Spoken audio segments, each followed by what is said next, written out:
कृपा करो, बहुत बड़ा शास्त्र है, 4 महीने का समय मिलेगा, सुनने को मिलेगा, ऐसी कृपा करो। यति जी बोले हाँ कोई बात नहीं, सुना दूंगा मैं, पर ऐसे नहीं। बोला जी कैसे? बोले आपको पता हम तो साधु ने, हम तो यति हैं, हम तो पैसा लेते हैं। साधु लोगों से सुनो, सुनना है, पर हम तो सुना देंगे पर पैसा लेंगे। बोले ठीक है महाराज, पैसा दे देंगे, बोलो। यति ने कहा कि भगवती सूत्र में 36,000 प्रश्न हैं और उत्तर हैं भगवान के।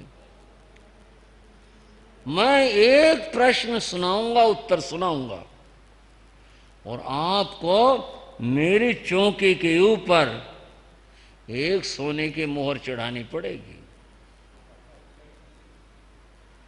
अगर आपको मंजूर हो तो मैं सुना दूंगा। सेठ हंस पड़ा।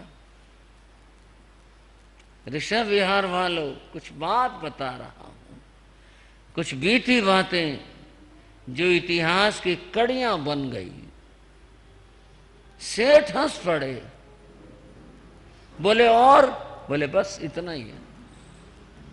बोले महाराज आप तो ज्ञानी हो, मैं आपको क्या कहूं। भगवान की वाणी को कभी पैसे से तोला जा सकता है। ठीक है, आपने कह दिया कि मेरी चौकी के ऊपर सोने की मोहर चढ़ाना, आप क्या बात करते हो? आप एक प्रश्न सुनाओगे,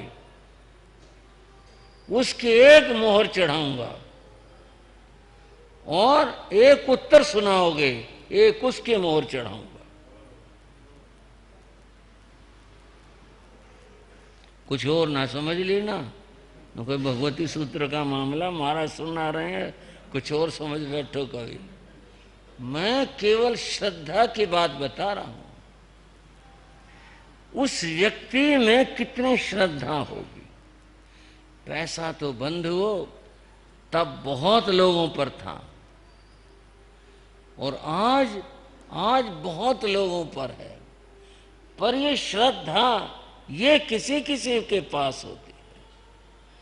क्या भावना कही, क्या श्रद्धा प्रकट करी कि भगवान की वाणी, उसको पैसे से नहीं मापा जा सकता, तौला नहीं जा सकता।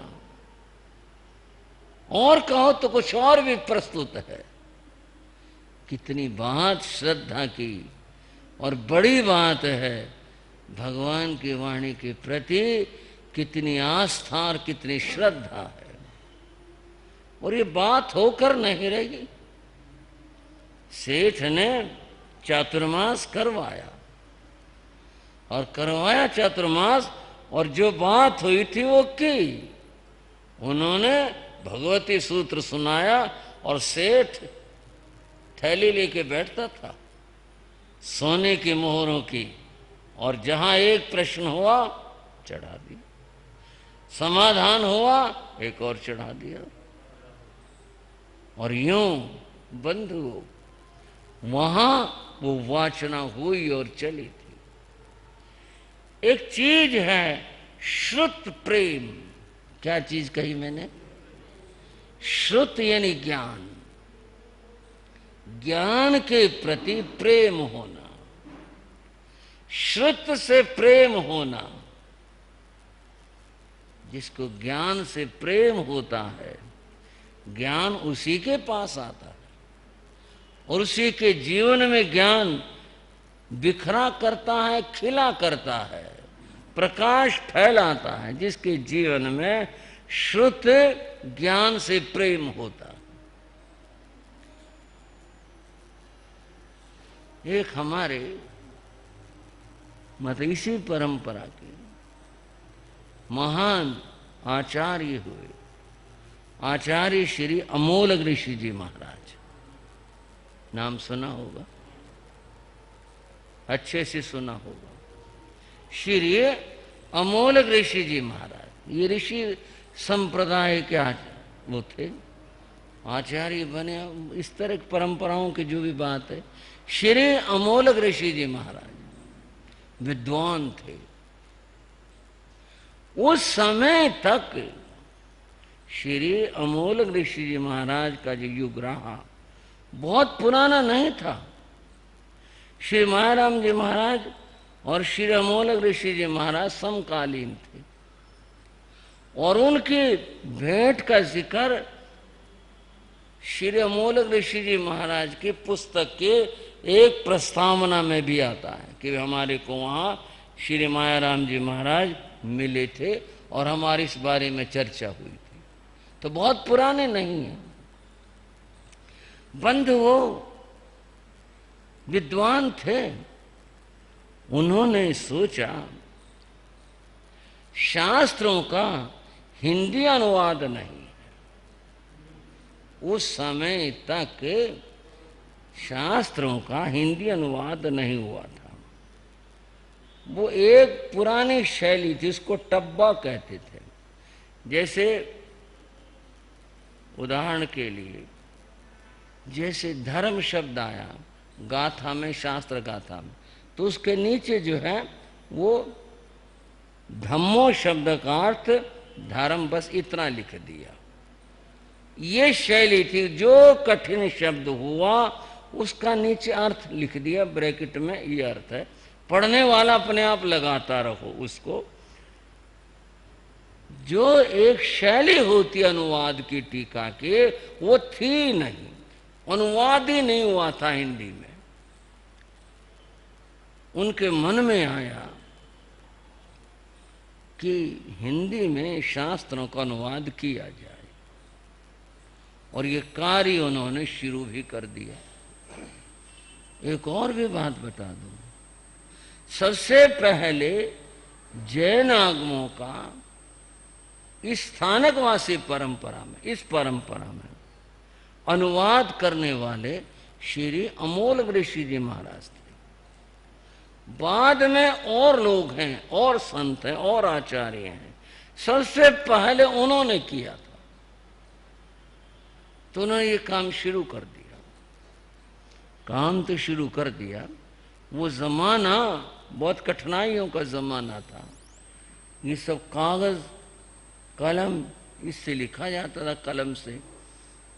स्याही दवात ये सब चलो साधु समेट लें, इतने कागज कहाँ रखेंगे, कैसे उठाए फिरेंगे, फिर होगा क्या, एक कॉपी बन जाएगी, होगा क्या।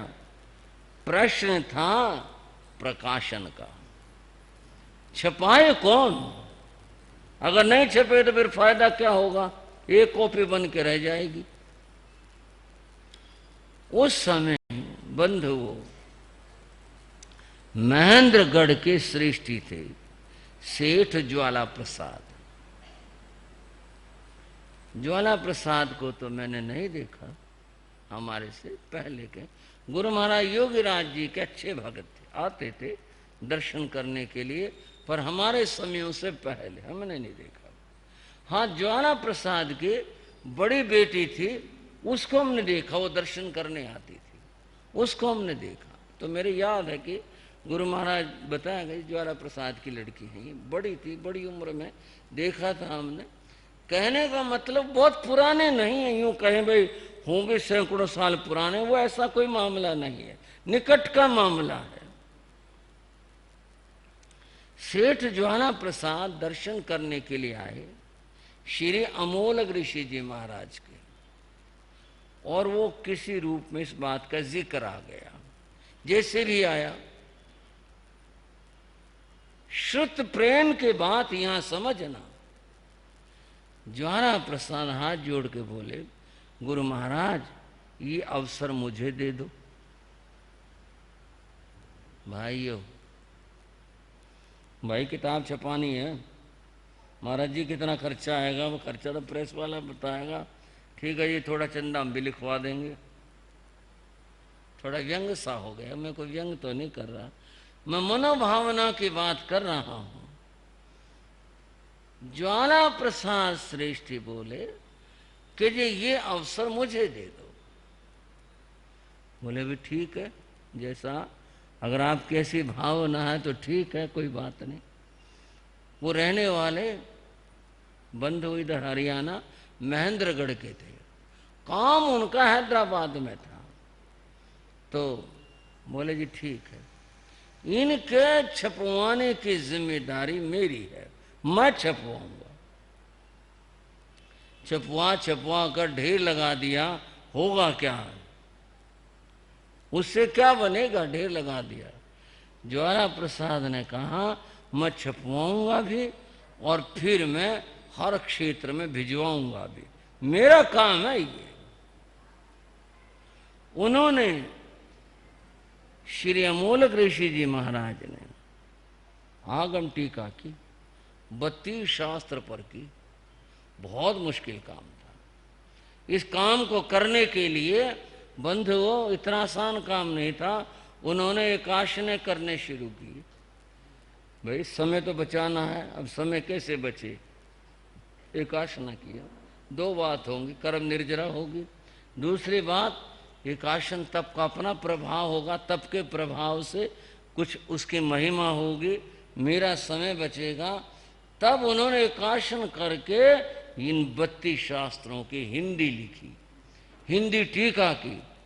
ज्वाला प्रसाद उन्हें छपवाया। जब छप गए तो आपने पता नहीं देखी नहीं देखी, एक बड़ी सुंदर लकड़ी की पेटी, पॉलिश की हुई, बड़ी सुंदर, और ऐसे बिल्कुल ढक्कन फिट आए जिसमें, उसमें सारे शास्त्र सेट करके जहाँ जहाँ भी ऐसे जैन सभा थी पूरे भारतवर्ष में उन्होंने अपने खर्चे से भिजवाई। हुआ ना कुछ काम। हाँ जी भाई जिसको चाहिए ले जाना, और हम इससे आगे क्या करेंगे, छपवा तो हमने दिए, ले जाना नहीं। जहां जहां भी ऐसे जैन सभाएं थी, उस समय तो जैन लोग गांव में रहते थे, गांव में भिजवाए, अपना आदमी भेज करके भिजवाए, सूची बनाई किस किस गांव के अंदर कहाँ कहाँ पर जैन स्थानक है या कहाँ कहाँ जैन सभाएं हैं। अब भी गांव में अब भी वो पेटियां बहुत सी जगह तो उन्होंने शहरों की लाइब्रेरियों में दे दी, इसलिए कि भी गांव में संरक्षण करने वाला कोई नहीं रहा। साधु लोगों को पहली बार पढ़ने के लिए शास्त्र उपलब्ध ऐसे हुए, अन्यथा हस्तलिखित होते थे, साधु लोग रखते थे और इतने होते नहीं थे किसी के पास। अगर मेरे पास में उत्तराधीन सूत्र हुआ और दूसरे मुनि के पास में दक्षिण कालिक हुआ तो कहा भाई ये मैंने पढ़ लिया, ये तू पढ़ ले, ये अपने वाला मुझे दे दे। और कोई साधु मिले, उन्होंने कहा ये हमारी पानंदी सूत्र है, भाई तुम ये वाला ले लो पढ़ के, ये हमारा वापस कर दे रहा, तुम नंदी हमें दे दो, हम पढ़ रहे। ऐसे काम चलाया करते, हस्तलिखित थे सारे। कितनी कॉपियां थी, थोड़ी सी कॉपियां होती थी, सारे किसी के पास होती नहीं थी। आपस में ऐसे इस तरह से एक दूसरे से ले दे करके फिर शास्त्र पढ़ा करते। उन महान संत की बात सोच कर देखो मन के अंदर, और श्रद्धा से उनके प्रति सिर झुकाओ, कितना बड़ा काम उन्होंने किया। इतने शास्त्रों के हिंदी करना। इसमें एक जानकारी के लिए 2 बात कह रहा हूं। एक तो गुरु महाराज मायाराम जी का नाम है, और एक उनके बड़े शिष्य थे श्री नानक चंद जी महाराज। नानक चंद जी महाराज को 32 शास्त्र मुंह जबानी याद थे। कैसे कैसे संत हो गए, कैसे कैसे लोग हो गए। आप तो सारे मतलब सबके सब जानकार श्रावक हो। नीचे लाइब्रेरी में देखो 32 शास्त्र कितने होते हैं, किस तरह अलमारियां भरी हैं 32 शास्त्रों की। एक 32 शास्त्रों के सेट में कितनी किताबें बनती हैं, किस तरह से हैं। और उस आदमी की कल्पना करो, उस संत की कल्पना करो जिसको 32 शास्त्र मुंह जबानी याद हो। नानक चंद जी महाराज और श्री अमोलक ऋषि जी महाराज के मिलना हुआ तो नानक चंद जी रात को बोल कर उन्हें सुनाते थे शास्त्र। बोल करके। और वो जो भी विचार चिंतन आपस में होता होगा वो तो मैं क्या बताऊं, ऐसा नहीं वो कम विद्वान थे, महान विद्वान वो थे ही थे, पर उनकी भी विद्वता कितने बड़े थे। फिर अर्थों का चिंतन होता था, भाई इसका क्या अर्थ लगाया जाए, इसका क्या अर्थ किया जाए। ये भी जिक्र आता है कि नानक चंद जी महाराज के इस तरह शिरमौलक ऋषि जी महाराज से वार्ताएं हुई थी, इस तरह के प्रसंग। मैं शास्त्र की बात कह रहा था और बात मूलतः भगवती सूत्र की थी। आपने एक श्रावक की श्रद्धा को सुना, मकसूदाबाद के श्रेष्ठी की बात को, कि जिसने सोने के मोहर चढ़ा करके और फिर शास्त्र सुना। कितनी श्रद्धा होगी उस आदमी के, कितना उसके मन में भाव होगा, कितनी बड़ी बात है यह। और दूसरी बात यह है, भगवती सूत्र जिसमें 36,000 प्रश्न हैं और 41 जिसमें शतक हैं, ऐसा शास्त्र, इतना विशाल काय शास्त्र है, उसके बाद और किस तरह से शास्त्र को संत जन गृहस्थ पढ़ते होंगे, सुनते होंगे, याद रखते होंगे, कैसी कैसी अद्भुत और विचित्र बातें रही होंगी। आगम की बात तो शुरू करें, पर कुछ बात और ध्यान आई जा रही है। पंजाब परंपरा में एक महान संत हुए जिनका नाम था श्री रामलाल जी महाराज।